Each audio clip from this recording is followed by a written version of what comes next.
Hello and welcome to जिला विज्ञान। हम पिछले दिनों सोल्यूशन की सीरीज़ पढ़ रहे थे। सोल्यूशन की सीरीज़ में हम लेक्चर नंबर 9 कवर करेंगे, जिसके अंदर हम अपनी next colligative property osmotic pressure के बारे में डील करेंगे। तो क्या होता है ये ऑस्मोटिक प्रेशर, चलिए जानते हैं। तो आपको मैंने 4 कॉलिगेटिव प्रॉपर्टीज़ कराई थी, जिसके अंदर से relative loading in vapour pressure, depression in freezing point और एलिवेशन इन बॉइलिंग पॉइंट। ये 3 हमने कवर कर ली। आज हम ऑस्मोटिक प्रेशर की बात करेंगे, ठीक है।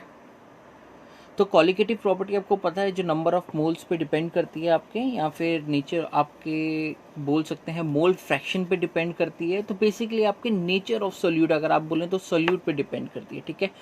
तो ऑस्मोटिक प्रेशर जानने से पहले आप पहले थोड़ी बेसिक बातों को जानिए। आपने क्लास 10th में इस चीज़ का नाम सुना होगा, सेमी परमेबल मेम्ब्रेन। तो क्या होती है semi permeable membrane? Semi permeable membrane एक खास तरीके की आपकी मेम्ब्रेन होती है, जो अपने अंदर से सॉल्वेंट को पास करने देती है। आप ये देख सकते हैं, यहाँ पे क्या बनाया मैंने, सोल्यूशन बनाया जहाँ पे सॉल्ट वाटर है, ठीक है, और ये क्या है आपका फ्रेश वाटर है, ठीक है। तो बीच में आपने ये क्या है आपका सेमी परमेबल मेम्ब्रेन। तो अगर कोई भी पूछे तो आप क्या बोलोगे, semi permeable membrane is a kind of membrane which allow solvent to pass through it, ठीक है। अच्छा, ये पास कैसे करती है? इसके अंदर छोटे छोटे ना पोर्स होते हैं, उन पोर्स के अंदर से आपका सॉल्वेंट निकल के जाता है, ठीक है। चलो, अच्छा आपको पता है कि सोल्यूशन के अंदर 2 चीज़ें होती हैं, एक हमारा होता है सोल्यूट और एक क्या होता है, सॉल्वेंट। तो अभी मैंने आपको बताया कि जो आपकी सेमी परमेबल मेम्ब्रेन होती है उसके अंदर क्या होते हैं, छोटे छोटे पोर्स होते हैं। सॉल्यूट का साइज आपका कंपैरेटिवली बड़ा होता है एज कंपेयर टू सॉल्वेंट। तो इसके अंदर इसके पोर्स के साइज सेमी परमेबल मेम्ब्रेन के छोटे हैं। तो इसके अंदर से पास कौन कर सकता है बेटा? आपका सिर्फ सॉल्वेंट पास कर सकता है, ठीक है। चलो, अच्छा आपने ये ऑस्मोसिस वर्ड सुना है? सुना है ना। ऑस्मोसिस क्या होता है? आपको मैं डेफिनेशन पढ़ाता हूँ। इसको 2 तरीके से ऑस्मोसिस पढ़ाया जा सकता है, बट मैं आपको वो चीज़ यूज़ कराऊंगा जो आप आगे तक पढ़ सको, ठीक है। तो ऑस्मोसिस होता है द फ्लो ऑफ सॉल्वेंट। किसकी बात हो रही है? सॉल्वेंट का फ्लो। कहाँ से? उसकी हाइयर कंसंट्रेशन से लोअर कंसंट्रेशन के की तरफ जाना थ्रू सेमी परमेबल मेम्ब्रेन। मतलब ये बीच में आपकी सेमी परमेबल मेम्ब्रेन है, ठीक है। इधर आपकी हाई कंसंट्रेशन है। किसकी हाई कंसंट्रेशन है? सॉल्वेंट की है। और इधर आपकी क्या है? Low concentration. किसकी? सॉल्वेंट की। तो आपकी movement of solvent from higher concentration to lower concentration through a semi permeable membrane is known as osmosis. अब क्लियर हो गया। अब ये हाई कंसंट्रेशन सॉल्वेंट और लो कंसंट्रेशन, ये क्या मतलब है?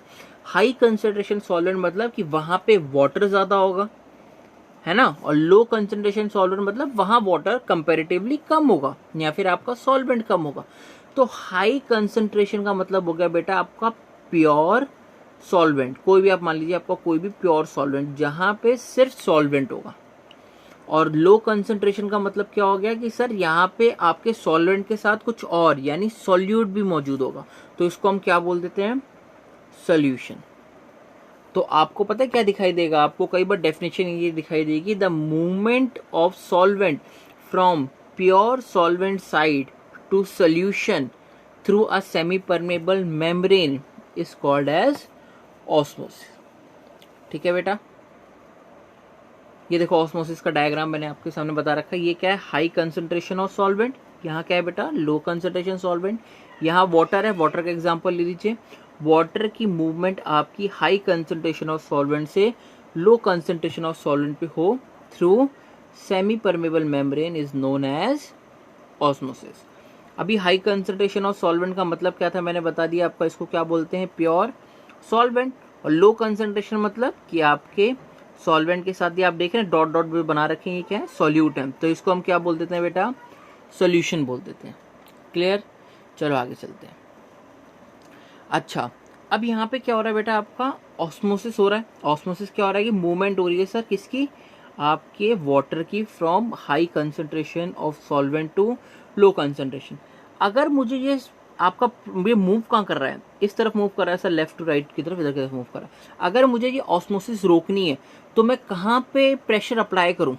आप कहोगे सर, अगर टेक्निकली सोचो सर, आप यहाँ प्रेशर अप्लाई करो, आप ऊपर से यहाँ प्रेशर लगाओ और आप नीचे की तरफ दबाओगे तो यहाँ से आपके ये जो इधर की तरफ एरो आ रहा है इसको अपोज किया जाएगा, और यहाँ पे आपका अगर आपने और प्रेशर लगा दिया इक्विवेलेंट टाइम के, मतलब इक्विवेलेंट आपने प्रेशर लगा दिया, तो यहाँ पे ऑस्मोसिस रुक जाएगा, है ना। तो आपका ऑस्मोटिक प्रेशर यही होता है।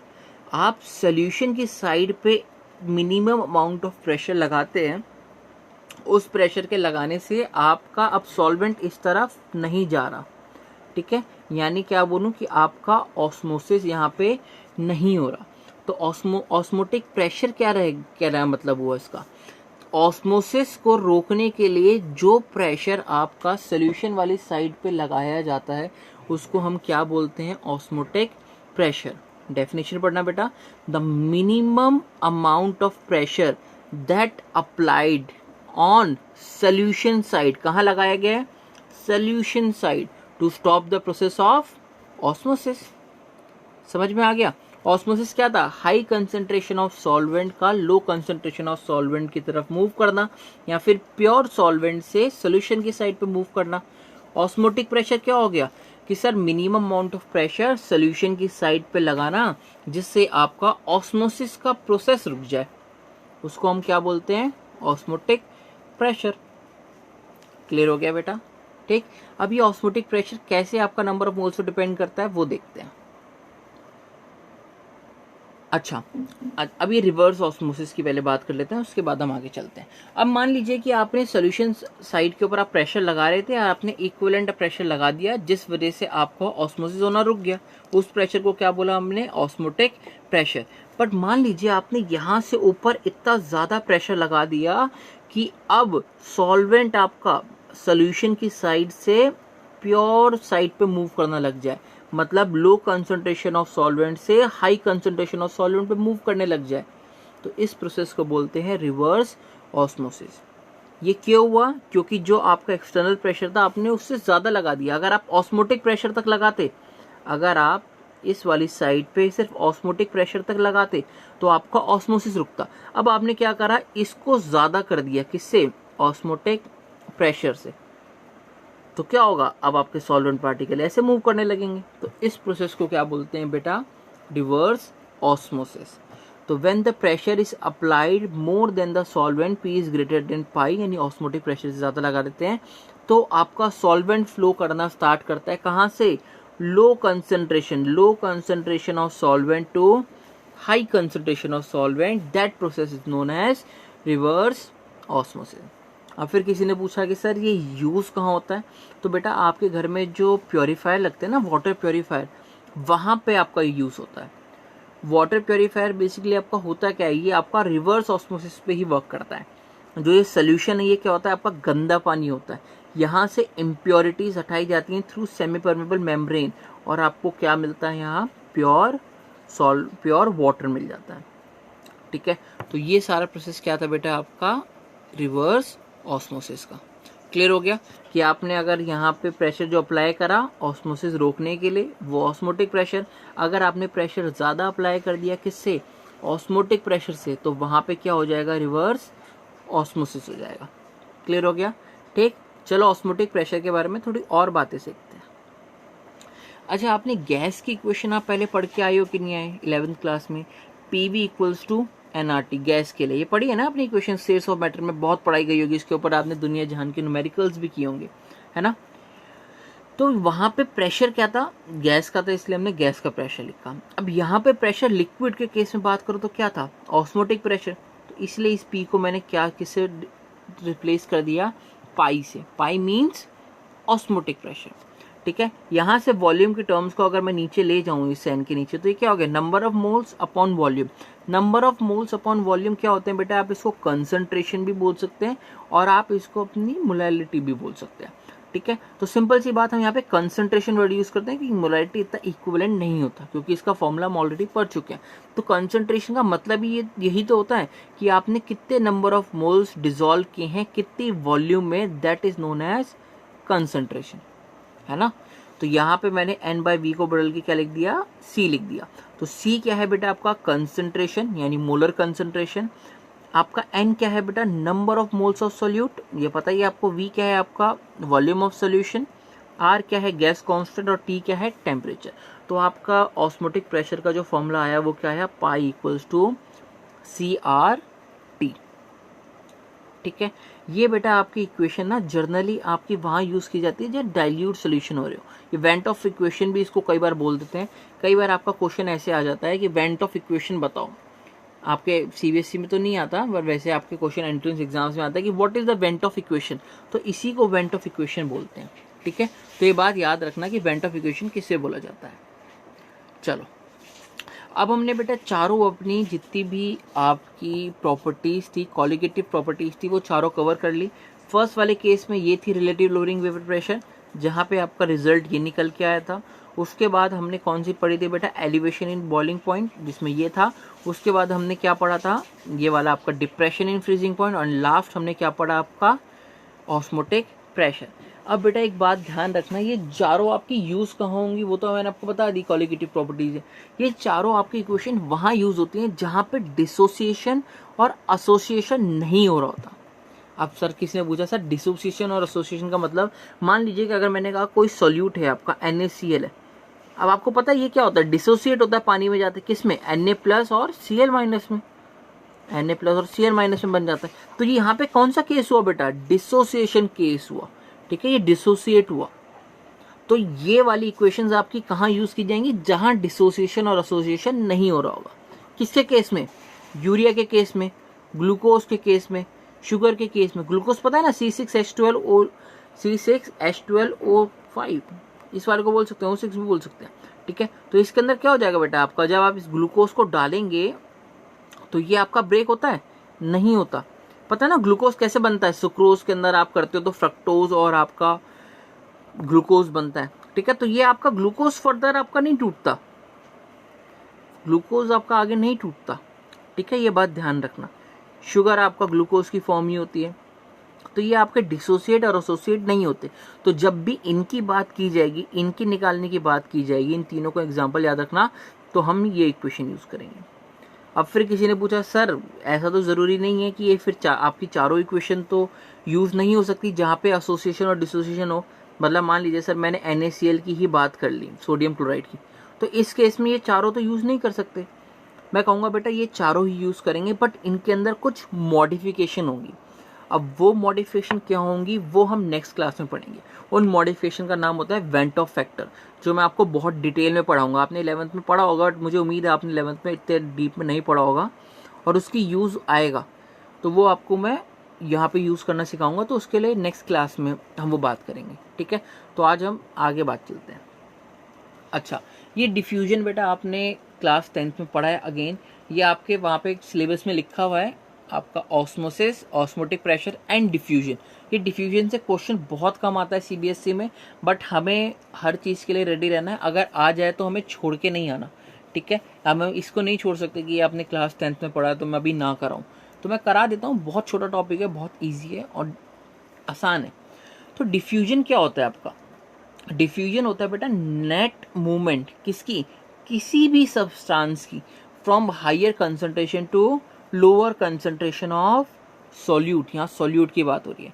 अब ये क्या करा, मान लीजिए मैंने इधर एक सॉल्वेंट, इधर आपका सोल्यूशन रखा है और इधर एक सोल्यूशन रखा है, किसी की भी कंसंट्रेशन, मान लीजिए मैंने पहले वाले की कंसंट्रेशन ज़्यादा ले ली और दूसरे वाले की कम ले ली, तो कंसंट्रेशन ज़्यादा किस कहाँ पे है आपकी, पहले वाले पे, किसकी, सॉल्यूट की। तो सॉल्यूट हम आपको पता है हर चीज़ कहाँ से मूव करती है, हाई टू लो मूव करती है। तो यहाँ से हाई कंसंट्रेशन से लो कंसंट्रेशन की तरफ क्या मूव करेगा आपका, सॉल्यूट मूव करेगा। अब इधर वाले केस में अगर आपकी कंसंट्रेशन सॉल्यूट की कम है तो ज़्यादा किसकी होगी, सॉल्वेंट की। तो सेकंड इधर वाले में क्या ज़्यादा है आपका, सॉल्वेंट। सॉल्वेंट हाई से कहाँ मूव करेगा, लो, सॉल्वेंट आपका इधर मूव करने लगा। तो यानी मूवमेंट आपकी दोनों की हो रही है, सॉल्यूट की भी और सॉल्वेंट की। किसके थ्रू हो रही है, मेम्ब्रेन के थ्रू, सेमी परमेबल मेम्ब्रेन के थ्रू। तो यहाँ पे जो भी नेट मूवमेंट निकलेगी किसकी, आपके सब्सटेंस की, उसको हम क्या बोलेंगे बेटा, डिफ्यूजन। मान लीजिए नेट मूवमेंट आपकी इधर भी आ सकती है, इधर भी आ सकती है, कहीं भी आ सकती है, तो उसको हम डिफ्यूजन बोलते हैं। क्लियर हो गया? Net movement of any substance from higher concentration to lower concentration of solute. ठीक है, क्लियर? चलो अब ये 3 टाइप के आपके ऑस्मोसिस मैं पढ़ा देता हूँ। ये आपके, मान लीजिए आपने बीच में क्या रखा, सेल रखा। क्या है बीच में आपका? कोई सेल है। ठीक है, ये आप 10th क्लास में पढ़ चुके हैं। सेल के बीच में अगर आपका यहाँ पे सेल के अंदर वाले पार्ट में पानी की कंसंट्रेशन क्या है, कम है, तो हमेशा आपका कहाँ से मूव करता है, हाई टू लो। तो आपके बाहर वाले सोल्यूशन से कहाँ मूव करेगा, अंदर की तरफ मूव करेगा। तो पानी कहाँ मूव करने का स्टार्ट हो जाएगा, अंदर की तरफ, जिसकी वजह से सेल का जो साइज है वो क्या हो जाएगा आपका, स्वेल अप, बड़ा हो जाएगा, और इसकी वॉल्यूम क्या हो जाएगी, इंक्रीज हो जाएगी। इस टाइप के मतलब पानी की मूवमेंट हो रही है कहाँ से, हाइयर कंसंट्रेशन से लोअर कंसंट्रेशन। तो ऑस्मोसिस का टाइप हो गया। तो कौन सा टाइप हो गया बेटा आपका, एंडो ऑस्मोसिस। ठीक है, और जो बाहर वाला सोल्यूशन है जहां पानी की कंसंट्रेशन क्या है, ज्यादा, इसको हम कौन सा सोल्यूशन बोलते हैं, हाइपोटोनिक सोल्यूशन। क्लियर हो गया? ठीक, इजी था, कोई डाउट नहीं होगा कि पानी की कंसंट्रेशन हाई से लो की तरफ मूव करी, जिससे आपका जो सेल था उसका साइज मोटा हो गया और आपका इंक्रीज इन वॉल्यूम। और इस प्रोसेस को हम क्या बोलते हैं, एंडो ऑस्मोसिस। और ये सोल्यूशन जहाँ हाइयर कंसंट्रेशन है उसको क्या बोलते हैं, हाइपोटोनिक। ठीक है, अगले में अब क्या है, मान लीजिए अंदर ही पानी की कंसंट्रेशन आपकी ज्यादा है और बाहर कम है, तो अब पानी कहाँ मूव करता है ऑस्मोसिस में, हाई कंसंट्रेशन टू लो। तो अब पानी कहाँ आने लगेगा, बाहर की तरफ आने लगेगा। ठीक है, बाहर की तरफ आने लगेगा तो आपके साइज क्या होने लगेगा, छोटा होने लगेगा, यानी साइज विल श्रिंक। अब छोटा हो गया तो वॉल्यूम क्या हो जाएगी उसकी, कंपैरेटिवली डिक्रीज हो जाएगी। इस टाइप के ऑस्मोसिस को हम क्या बोलते हैं, एक्सो ऑस्मोसिस। और जो बाहर सोल्यूशन लिया आपने लो कंसंट्रेशन का, इसको क्या बोलते हैं, हाइपरटोनिक। इसको क्या बोला था हमने, हाइपोटोनिक। इसको क्या बोला हमने, हाइपरटोनिक। ठीक है, अब एक केस ले लेते हैं कि जहां पे आपकी कंसंट्रेशन बाहर की और अंदर की दोनों बराबर है। तो जहां पे same concentration of cell and water हो, दोनों आपके बराबर हो, तो वहां पे कोई भी ऑस्मोसिस नहीं हुआ, तो इसको हम क्या बोलते हैं, नो ऑस्मोसिस। और यहाँ सोल्यूशन क्या होता है, आइसोटोनिक सोल्यूशन। अभी पढ़ाने का रीजन क्या था, आपको एक आध न्यूमेरिकल ऐसे मिलेंगे जहां पे ये आइसोटोनिक, हाइपरटोनिक और आपका ये वाला हाइपोटोनिक, इन सॉल्यूशंस का नाम लिया जाएगा। अब आपको इस सॉल्यूशंस ही नहीं पता कि कहाँ पे क्या होंगे, किस टाइप की ऑस्मोसिस होगी, तो आप कैसे बता पाएंगे। कई बार क्वेश्चन आ जाता है नॉर्मल डायरेक्टली आपके सीबीएसई लेवल पे नहीं, आईआईटी लेवल पे, कि in which of the following has showing endosmosis, exosmosis, और which type of solution can be find. तो आपको पता होना चाहिए कि एंडो ऑस्मोसिस में क्या होगा, ठीक है, एक्सो में क्या होगा। तो ये छोटे छोटे पॉइंट है, आप आई होप आप याद कर सकते हैं, और क्लास 10th में आपने ऑलरेडी पढ़े में ये। ठीक है, तो नेक्स्ट क्लास में हम क्या बात करेंगे, नेक्स्ट क्लास में हम इसकी बात करेंगे जो मैंने आपको ये चारों बताई, ये आपको ये चारों मैंने इक्वेशन बताई ना, कि अगर एसोसिएशन और डिसोसिएशन हो तो इन चारों में हम क्या मॉडिफिकेशन करेंगे और कैसे मॉडिफिकेशन करेंगे। और मॉडिफिकेशन मैंने आपको बता दी किस बेसिस पे करेंगे हम बेटा, वेंट ऑफ फैक्टर पे। तो नेक्स्ट क्लास हमारी वेंट ऑफ फैक्टर की होगी।